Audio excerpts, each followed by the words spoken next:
I would say just talking to their teen. I think parents forget that piece. Teenagers, they're developing their own personality, they're developing their own sense of self. And most teenagers, the more rules you put on them, the more they're going to push back. So, talking to them about your concerns, because, in my own work, when I bring up a concern, especially with technology use with a teen, I'll say, like, you know, how many hours a day do you think would be an appropriate number? And they usually give a very small number. I think the largest I've heard was 5. And I said, Hmm. okay, let's open up your phone and let's look at your media usage, your technology usage over the past 48 hours.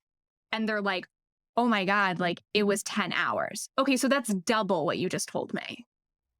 Yeah. So getting them to come to terms with what's actually going on.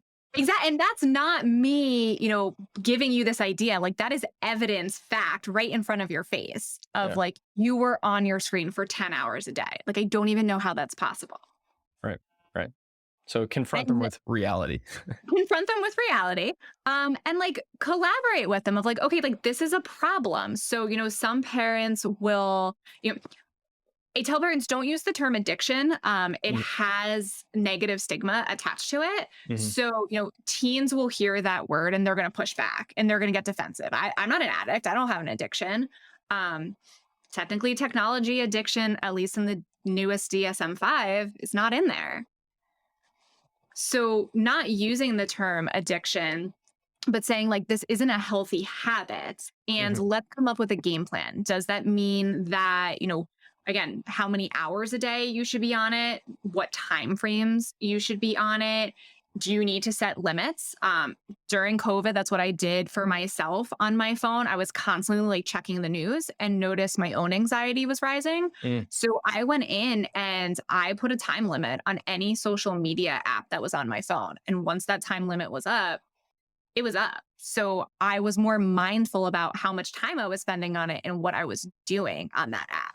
Mhm. So setting limits, I've had some teenagers flat out say, like, I don't think I can do this. So, like, at a certain point, I'm going to hand my phone into mom and dad. Hmm. Usually, like, towards the end of the night, of like, we're close to bedtime, do your bedtime routine, but hand me the phone because there's no reason the phone should be in the bedroom anyway. Right. But in those cases, they're coming to the conclusion themselves, and that sounds like a key point.